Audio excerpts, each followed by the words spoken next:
He said, first, you have to be willing to work harder than anybody else. And he said, obviously, everyone can't work harder than everybody else, but you have to be the hardest working person in your field. And 2, you have to be world class.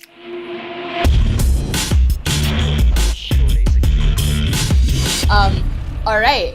Welcome to a final or recap episode. I'm here with Mike Pratt, and Mike is the person behind all of Anchorthon. And just to give you a real quick rundown, if you didn't see any of the other episodes, Anchorthon was a 24-hour podcasting event that Mike ran by himself.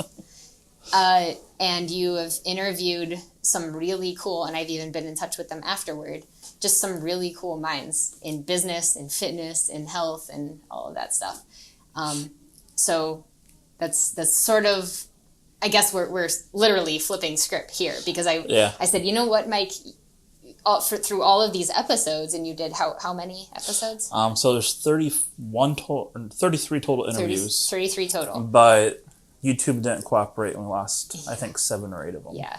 And we've clipped together, he has put out the individual episodes, so you can find maybe a specific story that you want to dig deeper into or find out more about the person. He has incorporated links and resources and all of that stuff in each of the episodes. So go check the Anchorthon 2018 out. Searchable on YouTube and all of that. I own the search results, so if you search Anchorthon, you'll find us. Yeah. So I'm going to let Mike have the camera for a second, kind of give you just a quick rundown of what he is up to, because not just Anchorthon and not just podcasting, you're behind like quite a few other things, and we've had the opportunity to sit down and talk about what you're doing. Yeah. And my mind's just like afterward in a good way. But so go ahead and take it from here. Tell us what you're up to. So like she said, I'm Mike. I've been podcasting now for about 2 years, on and off, mainly off, but it's a topic for another day. Anchorthon was my 24-hour event that we just wrapped up. And outside of the podcasting world, I am a co-founder of the United Promotion, which is, for lack of a better term, a social shout-out group. And what we really believe there is that there's so many people out doing very extraordinary things. And because there's so many people on social media, and the stars or the clickbaity things or the cat running away from a pickle or a cucumber because it's hilarious does get a lot of the attention, that all these other people should have equal attention and a voice, so that way they can share what it is they're working on. So at the United Promotion, we really try to allow everybody to get not only the attention they deserve, but allow them to tap into a pre-existing network, so that way they can have the tools and resources at their disposal, so that way they can become as successful as they want to as well. Mm-hmm. Outside of that, I run an online bookstore, Grumpy's Books and Records. Primarily deal with books. I haven't started sourcing the vinyls yet, but there is 14,000 vinyls that would be up for sale one way or another. And then we're looking to transition to publishing with that by the end of the year. And then I'm a fitness enthusiast who's been not so active lately, slowly getting back into that. So some competitions this year will be happening before it's over. Yeah, that's a cool topic. Do me a favor real quick, and let's adjust our mic, just making sure that it's not falling down there. Sweet. Awesome. So, and that's just a couple. I know that there's even more things that you're behind. Those are the ones that I can claim as actually participating in at the moment. Yeah, awesome. Everything else is in progress, but not. I'd like to do this. I'd like to kind of backtrack. Yep. When we first, obviously we met in high school, but when we first recapped and met again here, you talked about your high school experience. You were working at the time and going to school and doing all these things.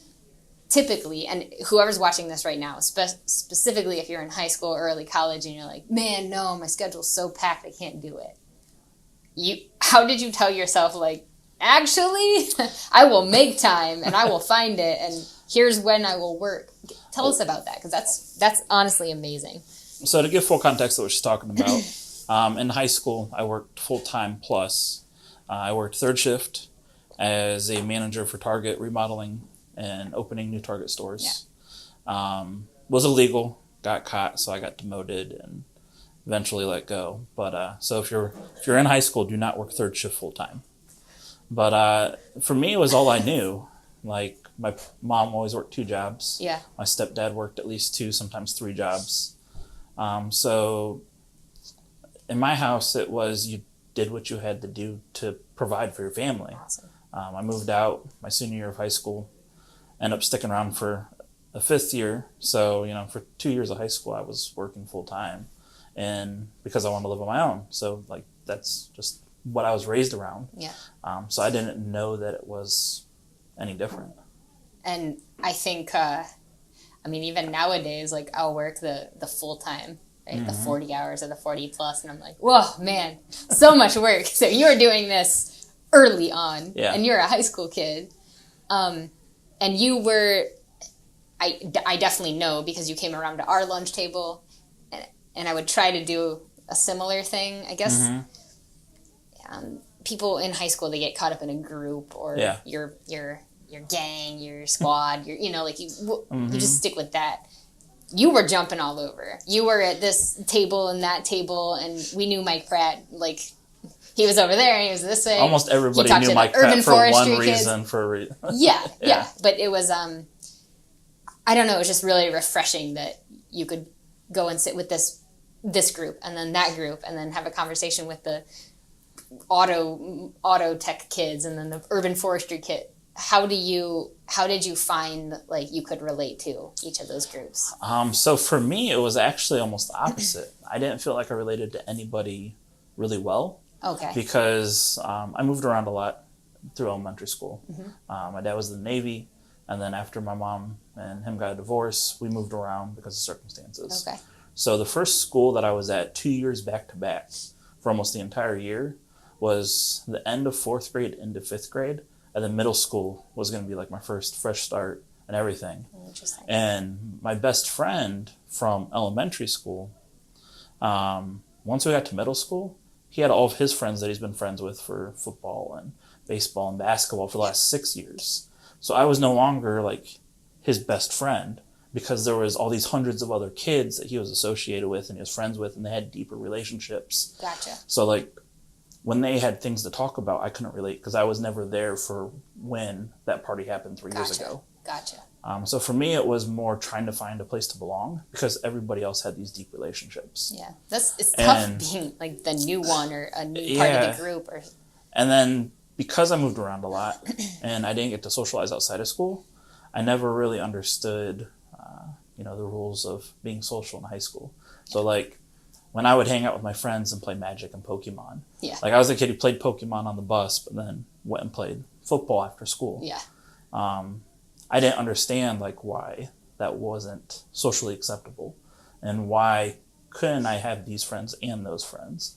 So it was more out of ignorance and desperation than it was intentional. Hey, and that's awesome. How do you find that relates to, well, I think I know the answer, but I'd love you to answer it. But how do you think that relates to you now as a business person? And I mean, just for sheer example, you got together Anchorthon and all of those people, and they're not just like someone doing a business. These are cool people doing really cool things. How do you find that? How do you vet those people? And yeah, that's my question. A really long and complicated process. So one of the benefits of being that social outcast in high school and not belonging to a group and having to deal with not feeling like I belonged was I became comfortable talking to anybody about anything and understanding that there's probably a lot about me that this person isn't going to like. So I just have to find the 1 or 2 things that we can connect on. Sweet. And then build that relationship, and everything else about me is just none of their business. Not because they don't need to know about it, but because they're probably not going to care. And weirdly, I really learned a lot about that too from sales training. Okay. So, like, people, and it was kind of weird because the aspect of it was people who only talk about what they saw on YouTube last night or the next viral video on Facebook don't want to hear about dreams and aspirations because they're too busy living that life. Your friends that unfortunately only go to the bar to hang out or only hang out if there's beer involved. That's all they want to do. So if you go over there talking about your next business idea, hey guys, look at this investment, they don't want to hear it. Yeah. And it's not your responsibility to push it on them. Yeah. So like my friends who played Pokemon, we didn't talk football or lifting techniques out of respect for who they were. Not because I necessarily needed to hide it, because I didn't want to share that with them. Yeah, that's a great point. You're literally focusing the attention on the person and their interests. I feel like I kind of went off on a tangent there. I don't even remember the original question. Well, I was just wondering, like, how do you find that relates so well to everyone you're doing business with? And the fact that you got all these people together for Anchorthon, that means that you've already reached out. You've established these relationships somehow. So with Anchorthon this year, I waited entirely too late to start scheduling people. Okay, that's funny. And because I transitioned to video this year too, because last year we just did audio. Right, that's right. A lot of people were confused whether or not it was actually happening because they didn't hear me talking about the audio side of it. And they weren't getting the invites to the audio apps that we normally use. Yep. So a lot of people just like bailed a couple days before because they're like, oh, I didn't know. Yeah. Or I don't want to be recorded for video. Yeah. So I actually had to go into the podcasting community and just cold contact, blast people, be like, hey, awesome. You have a podcast, I'm doing an event. If you're free, here's the link. Sign up for a time slot. Cool. And that's what half the guests were this year. Oh, I did not know that. Yeah, half the guests this year, I literally met Christmas Day, and then 3 days later, they're on my show. So sweet. I then maybe just your questions or finding out about them the quick days before. I didn't even. Yes. It was literally the first conversation was story. on Okay. Anchorthon. Awesome. It was, okay, cool, thanks for showing up. Now I have to go figure out how to produce video. Yeah, that's So like all the time that I would normally use for research was used to how do I make sure that I can record and stream. yeah. And that some of the stories, and for the viewers to watch them, go check them out. They're really cool. And Absolutely. And cool people doing cool stuff, and like more of this needs to happen and cultivate. oh, absolutely. I want to talk about many things, but one thing in particular is the United promotion. Yeah.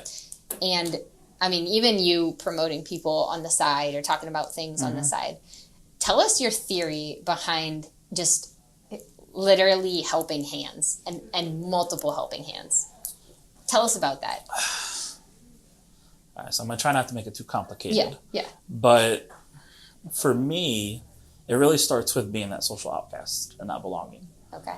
Because I had a lot of ambitions growing up, but my parents weren't necessarily around for me to tell them about it because they're out working really hard. Yeah. And then my friends, like most high school kids, don't want to hear about a business idea. So I really felt alone. So part of me building these networks with Anchorthon and with United Promotion is about giving people who have similar ambitions a safe place to talk about it, to where they're not going to get judged by somebody. Because in the beginning, especially if you don't know a lot of people around you doing those things, like one really hard criticism from somebody you care about could end it all. Yeah, that's or true. postpone you years. Yeah. Even people you love, like I've had very close family members tell me I'm an idiot. Go back to work. Yeah. Like, What's your real job? yeah, like that you want to do what? Yeah, that won't work. I've literally had a close family member tell me I'm not special enough to do that. Oh, wow. So like I know what it's like to be completely shot down and wait 2 or 3 years to give yourself permission to try again. So that's really what building the social communities can do. And for me as well, like we're all going to have bad days. You're either going to be too tired, too stressed, too distracted, something, right? Too much coffee. Too much coffee. That does happen too. Renee's drinking tea right now to like calm down. I'm super hyper earlier. So when you have a big group, it really helps with if you're having a bad day or a bad week, they can kind of work just a little bit harder to make sure that there's progress. And then when they're having a bad day or bad week, you do the same. So in the night promotion, there's been several times where we've been up against the wall. We promote around 14 people a week is normally our average. On a big week, we'll promote 21. That's an awesome quantity. Yeah. That's and awesome. these are all cold calls. Like most of these people, we don't have a clue who they are. We're Yeah. reaching out, and we only promote people that give us permission. So it's no seeing this account's really cool on the internet, and then just copy and pasting. We have to get confirmation that we can use their stuff. And where are you heavily producing content on? Just on Instagram Just right on now. Instagram. Just on Okay. Instagram, yeah. Yep. And then Kevin is helping with running that? Yeah, so we have Do you 4 wanna tell us a little- co-founders. There's 4 total, yeah. Sweet. And I was actually brought on last. So there's Kevin Touch, who's this really young kid out of New Jersey. The work ethic's insane. Yeah. How old is he, by the way? Because I watched I don't know. I watched his interview and 20. I was like, this kid's talking Yeah. 10 years ahead of what I will typically hear in a business meeting. And I'm like, oh my gosh. I think smart. he's like 20 years old. Very but like cool. he was runner-up in a collegiate public speaking contest. He's helped with different political campaigns, like helping promote and get people elected. He's just a monster. Yeah. And I guess, well, they're all important, but most importantly, like he's doing it. Like he's active on doing it, and he's posting live, and I'll see his thing pop up and I click on it. I mean, you can be as smart as you want, or people can be really smart and then just not execute. Yeah, and that's really his superpower is. Like, I remember there was a time where I was like, hey, we really need to talk about something. Let's do it Saturday at 6. And he's like, oh, no, I can't. That's why I do laundry every week. I'll hit you up at 8:30. I'm like, what 20-year-old is telling me no? Awesome. We can't have a business meeting because I have to go fold my socks. Yeah. Like, I know 28-year-olds someone on top of their game. That's awesome. So, and that's also part of building a group, is when you have a group of people working together, you don't have to be great at everything. Yeah. You can allow people to be great at what they're great at, and then you just do what you're great at. Yeah. So there's Kevin, and then Emorias. He's our video guy. We're not in video yet, so he hasn't got to really shine. He's an entertainer, for sure. Oh, yeah. But he's definitely a key part of the group. And then the other co-founder is Janine, and she's a healing art minister.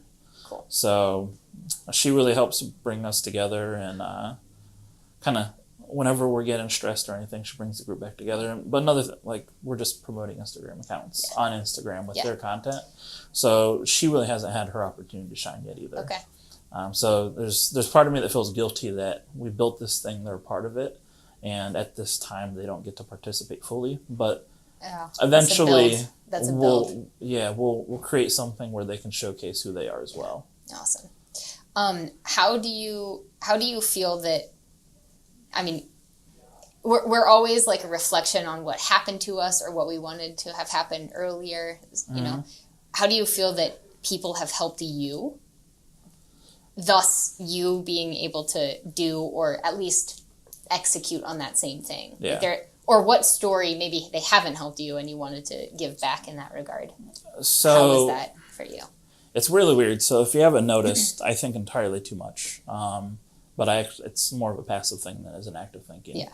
And I always try to pull 2 resonating points to build a single point. Okay. So in that aspect, probably until I was 24 even, maybe 25, I was super resentful. Okay. About how nobody would support me, how nobody cared about what I was doing. So, I played I started to play baseball because I thought it would get me attention from my stepfather. Interesting. It didn't work. I started wrestling because I thought it would get attention from my stepfather. Yeah. It didn't work. Yeah. So then as I became an adult, I got resentful that nothing I wanted was what everybody else wanted. Okay. And then it wasn't until I watched, what is it called? I'm Not Your Guru by Tony Robbins. Okay. And he was working with... I don't know this. I mean, I know Tony Robbins. It's a Netflix documentary at one of his events. Okay. And he was working with a young lady who was really upset about her father. And he just told her, he's like, if you had the parents that you wanted, you wouldn't be the person that you are. And that really hit me. Just because if I had all the support that I wanted, I wouldn't be able to have the endurance that I have now. I wouldn't be able to think on my own the way that I do now. Interesting. So I try to keep that in mind, that no one's going to give me exactly what I want. Yeah. Or be the total package of who I wish they were. Yeah. And I just try to take the best that they have to offer. So if I have a friend who's, say, a super successful fitness guy, he's won shows and stuff, but he keeps filing bankruptcy personally, I probably shouldn't ask him for financial advice. I should ask him for fitness advice. Yeah. That's exactly what you were talking about with the just being interested in what the people are interested in. Like, for example, the Pokemon kids when you were younger.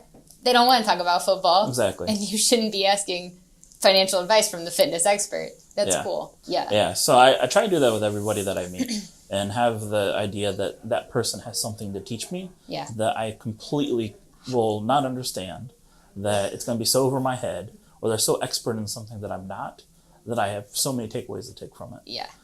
So different people in my life, like I said, my parents, they showed me what it's like to just work all out. Yeah. Everything you have, every single minute, put it there. My dad, he's weird because he doesn't really talk a lot. Oh, interesting. It wasn't until... Not where you got the talking thing from? No, not at all. I'm the most talkative person in my family. What was our first meeting here? It was a couple hours. It was like 3 hours. I mean, it didn't feel like it, but I was like, I gotta check 3 o'clock? I gotta go. But, so my dad, he has several broken vertebrae, and they're starting to fuse together. But he still goes to work every single day.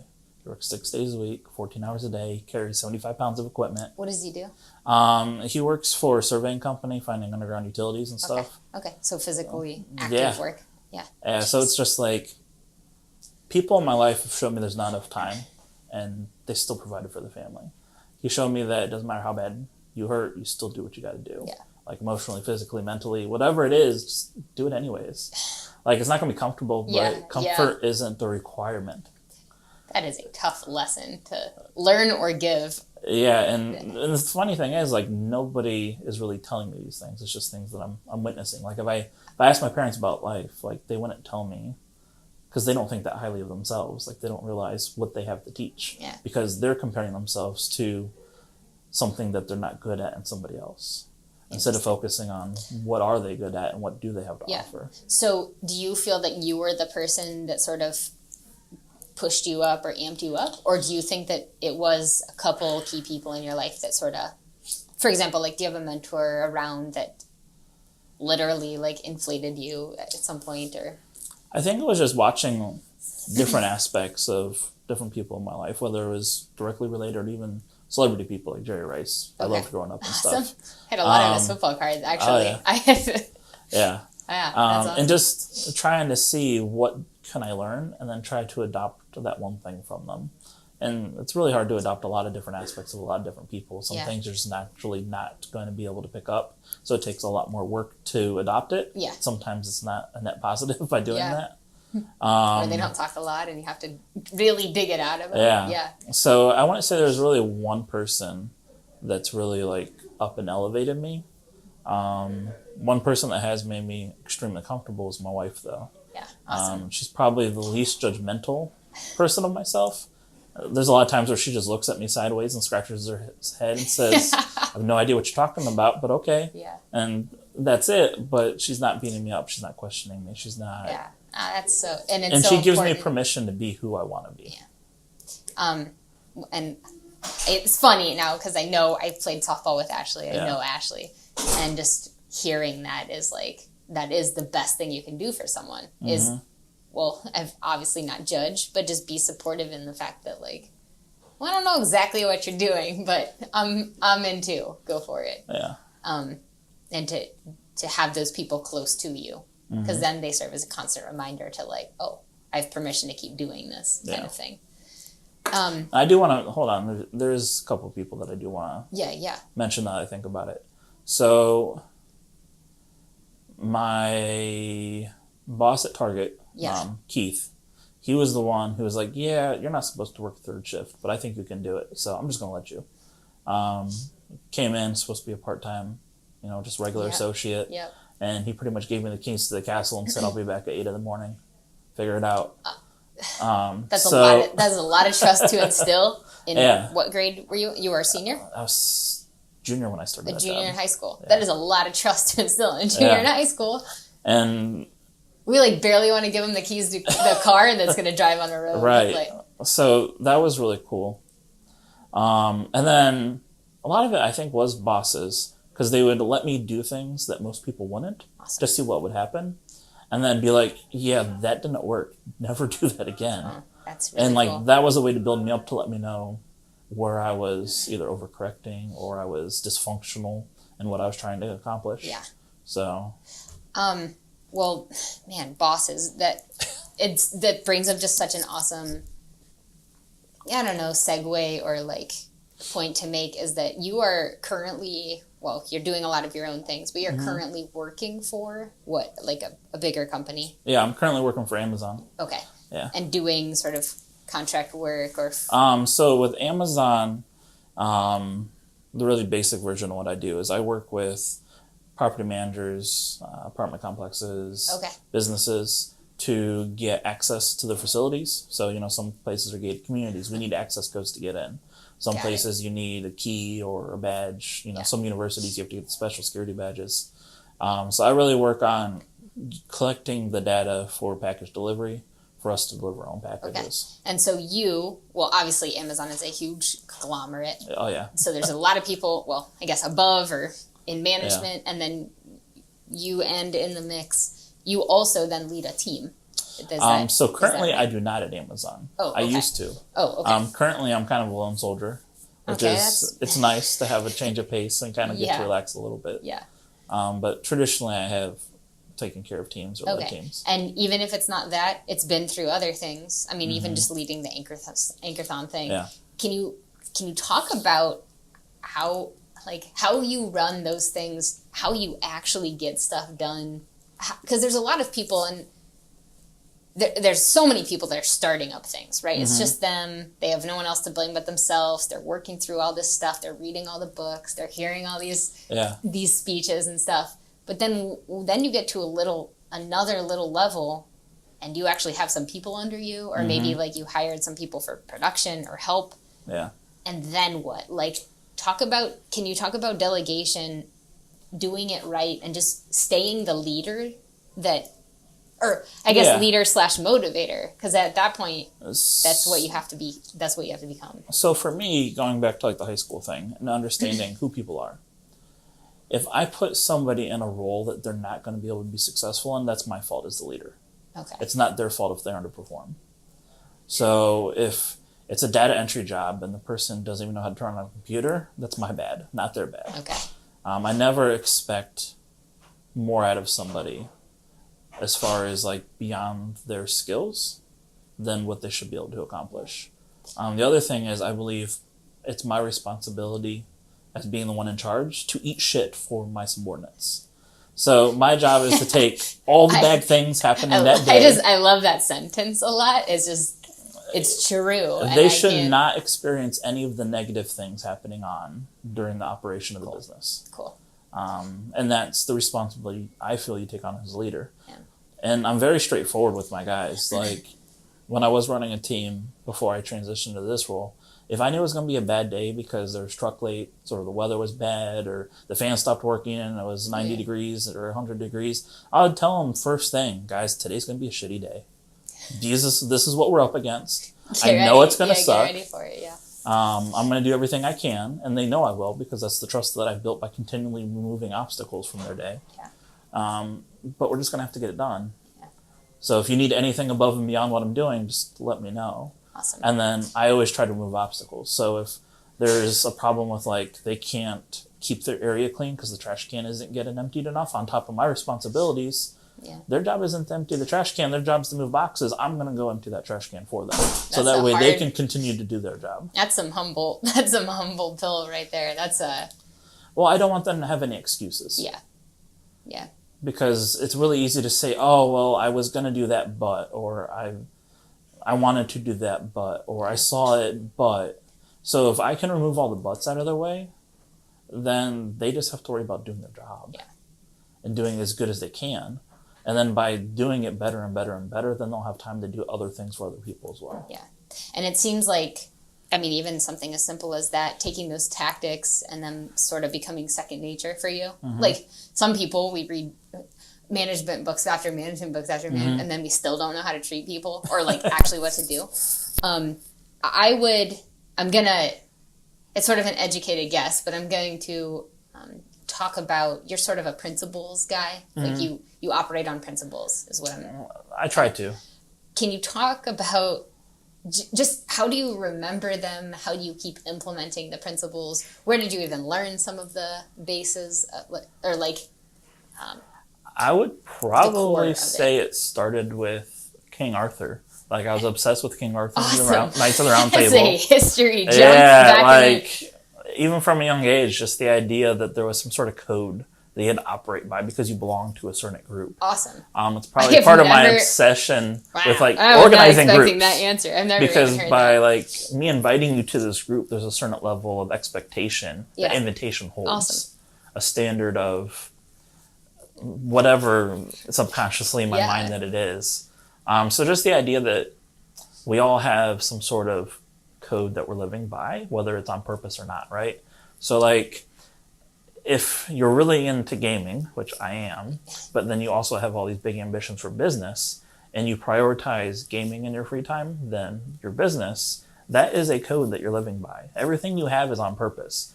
Just, is it what you want or not? Yeah. Like, I'm on a diet, I chose to eat pizza. I purposely chose to eat pizza in that moment to satisfy my moment instead of my future.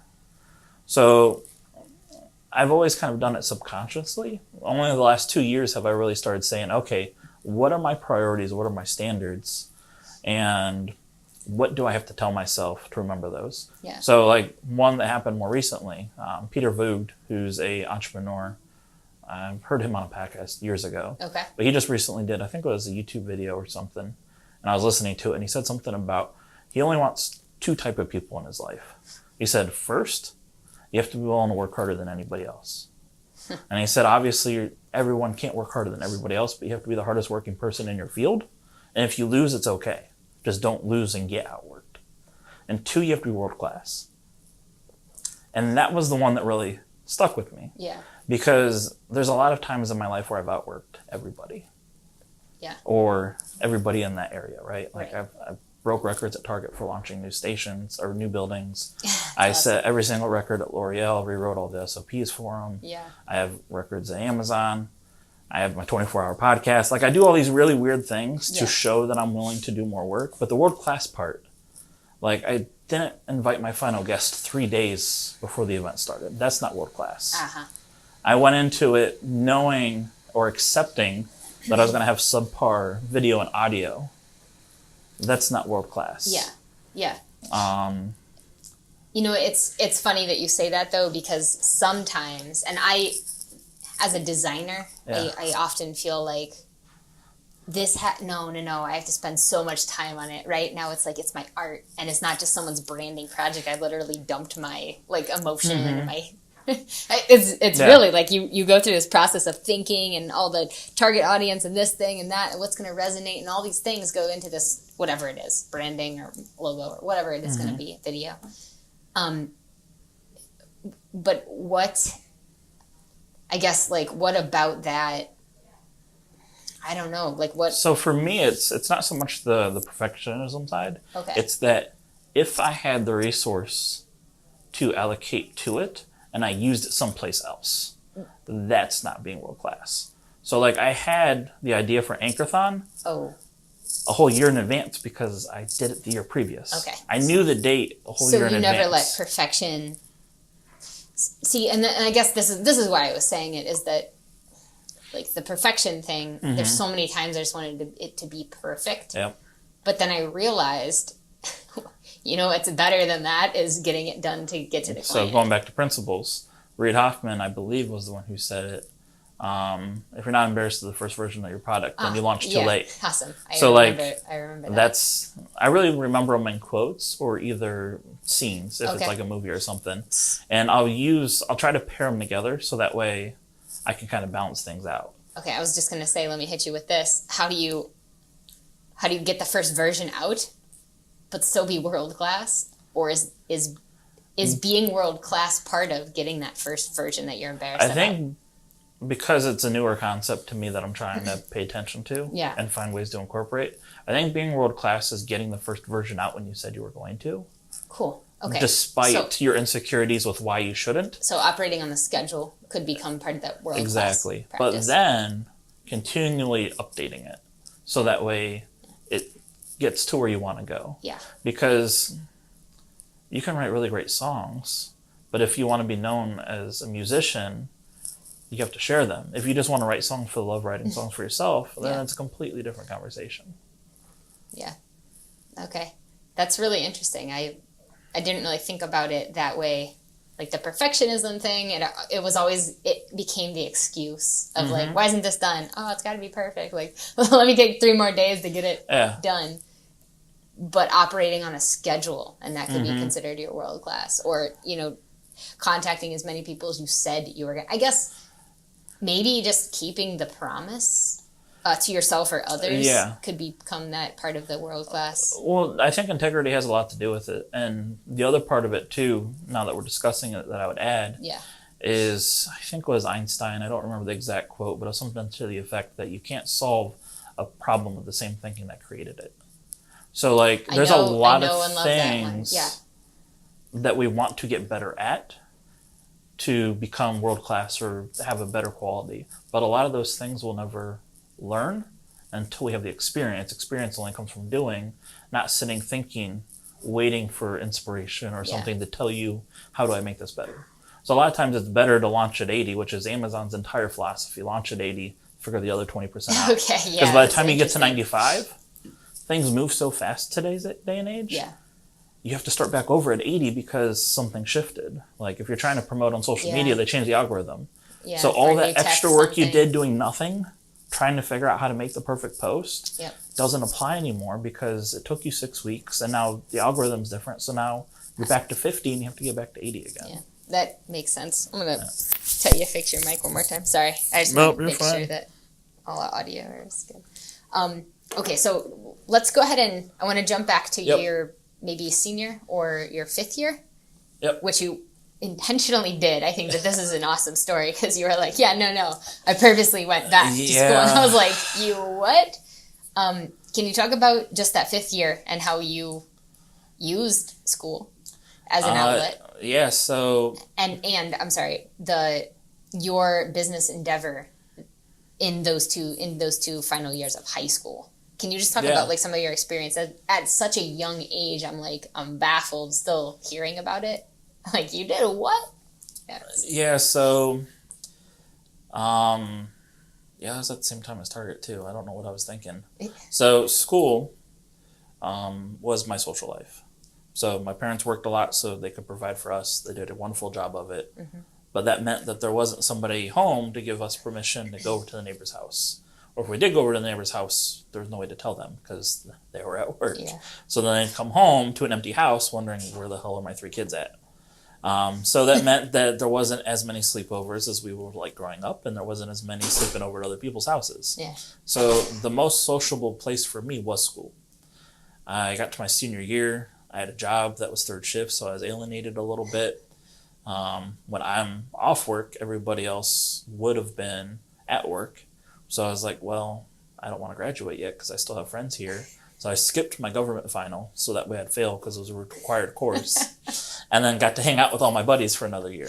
What a tactic. Kids, if you're listening, this is how to repeat your final year of school. That's awesome. And then I got to retake classes that I did really poorly at. So all my D's I was allowed to retake because I've already taken them once, and all my F's that I didn't need to require because I just wasn't going to class. So since I've already taken them once, so it was really easy to get B's and A's in. So I ended up graduating with a much higher GPA.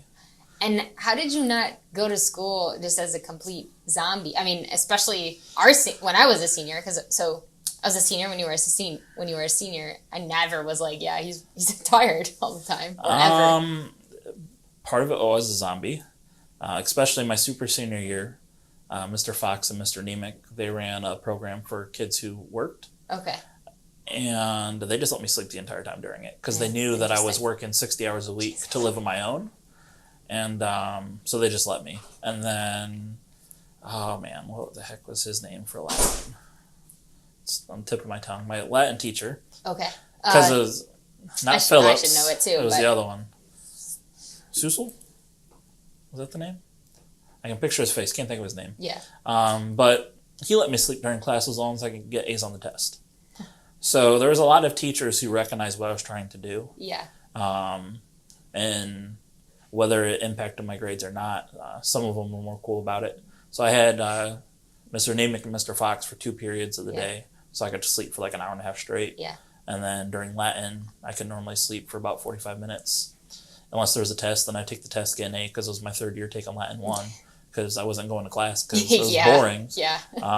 So it was super easy to get A's in it. So he said, as long as you get A's, I don't care. If you get a B, you have to stay awake. It's awesome. That's another, like, instilling that trust again. Like, what teacher? And I actually never had Mr. Nemec, but I always heard so many good things about who he was. I was just always up front. Like, I didn't treat them like my teachers. I treated them like people. Yeah. Like, hey, I work full time. I'm not going to be able to keep my head up all the time. I will fall asleep while you're talking. I'm sorry. Like, it's just the way it is. Yeah. And so now, all the while, you were working full time, going to school, working on another endeavor at the same time. A friend of mine was in the process of buying out Spellbinders, the local magic, as far as like actual magician, downtown costume shop / playing card store. Yeah. This was downtown Kent, Ohio. Yeah. Yeah. So it was downtown Kent. They're in the process of buying it out, and asked me if I want to come on. I was like, yes, please. Like, I'm going to get paid to play card games that I play on the weekends anyways, even though I have almost no time to play. I was like, yes. So I'd pretty much on the weekends spend my entire day there running the store, running events. Yeah. Bad business partnership. I learned at a young age that you can't trust people without actually knowing them. Like, just who they are when you meet them for an hour or two on outings is not who they actually are a lot of times, unfortunately. So I ended up losing the business with them, and it wasn't as pretty, but it was a lot of fun.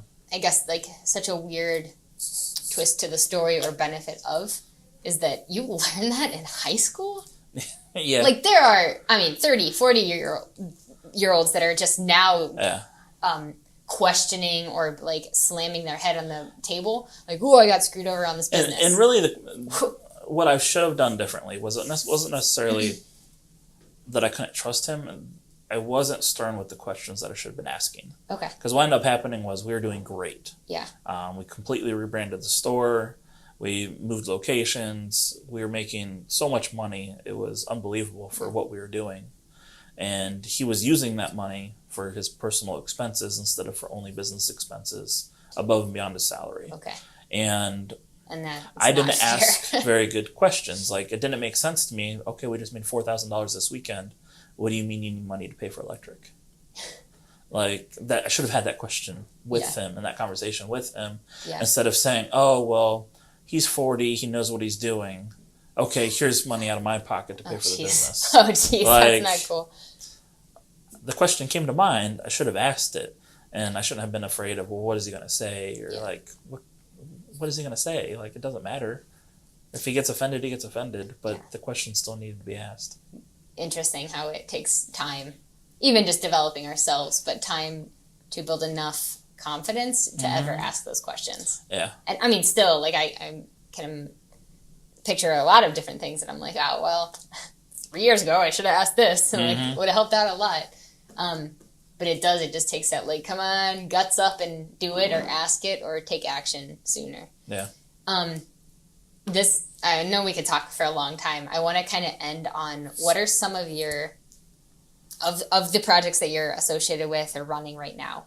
Can you give us a little bit of insight or maybe excitement?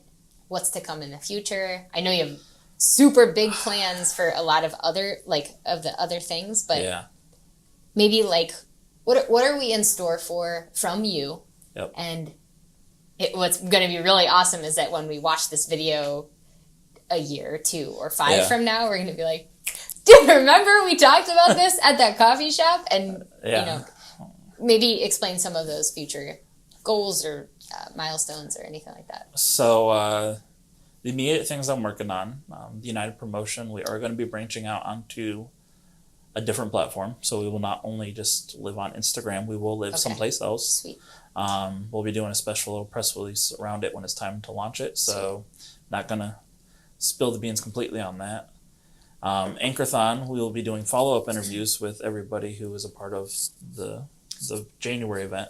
Awesome. And those were only 20-minute interviews, so those were just enough to, who are you, what do you do, why do you do it? Yep. Now we're going to be diving into who are they as a person, why is what they're working on so important to them, and really trying to understand how are they similar to everybody else watching it. because, like I said, for me, it's all about finding safe places for people to belong, to understand that they're not the only one who feels what they feel. They're not the only one who went through what they went through. That they can see somebody else winning and then get over their own obstacles. So I'm really excited for that. I'm also going to be launching a second podcast here in the next 2 months. Sweet. Maybe sooner, but 2 months right now is the current deadline. In addition to The Beast Within Me? So your own podcast, and then so you're going to have I'm an additional... splitting. So traditionally what happens on The Beast Within Me is everything. It's really my place to analyze myself. And which break is down good. I was what just I'm having thinking. A conversation that it helps so much to like talk it through with yourself. Because then you go to the meetings, whether it's with 2 or 16 people, and you're literally saying the same stuff, and you're like, at least she kind of has her thoughts together. Because you talked it already. That's awesome. And I only podcast to myself, like another episode or Renee talks to herself. Which sounds so crazy, but it's so helpful. Almost the exact same thing I'm doing. But I'm just pushing shit. Yeah, but yours is actually public. Maybe I'll release. I have like 60, 70 things. I'm just like, whatever. We'll get you there.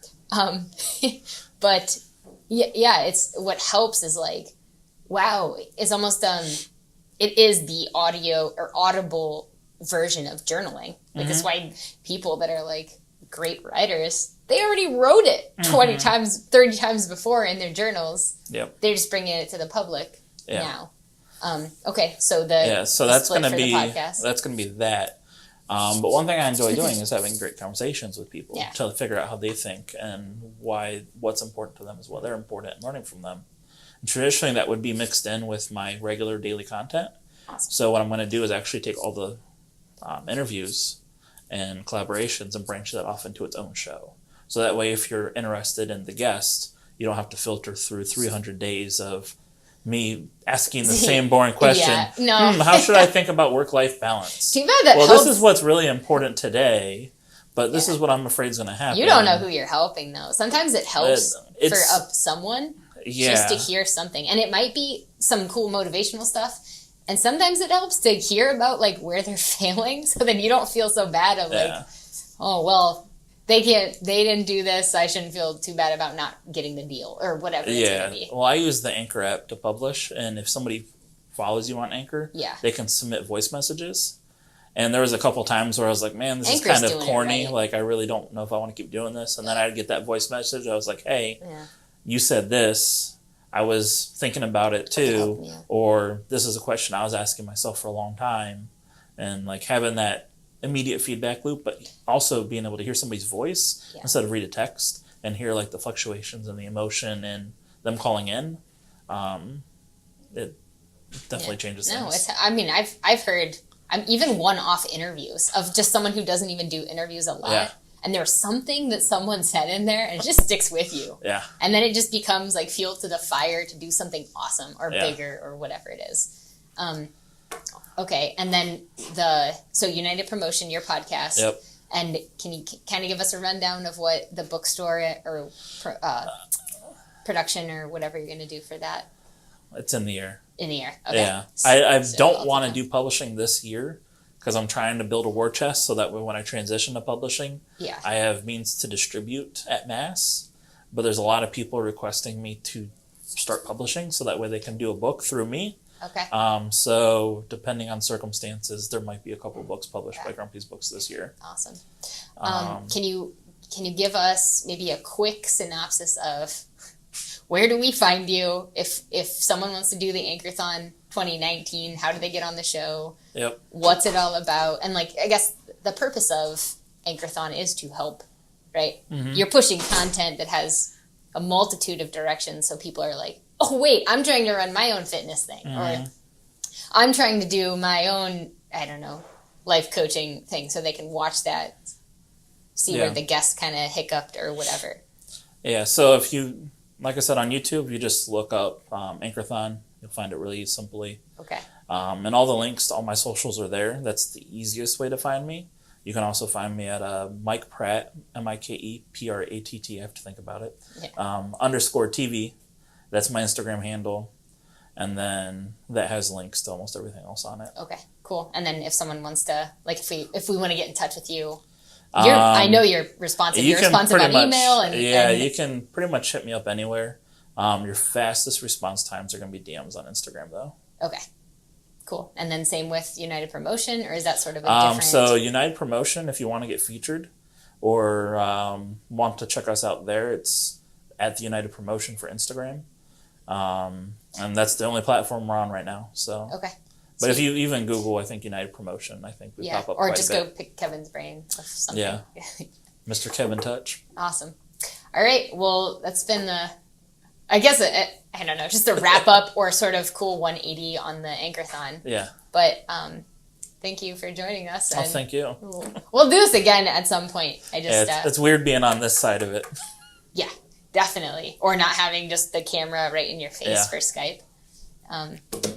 Cool. And then run that quick outro. Run that quick outro.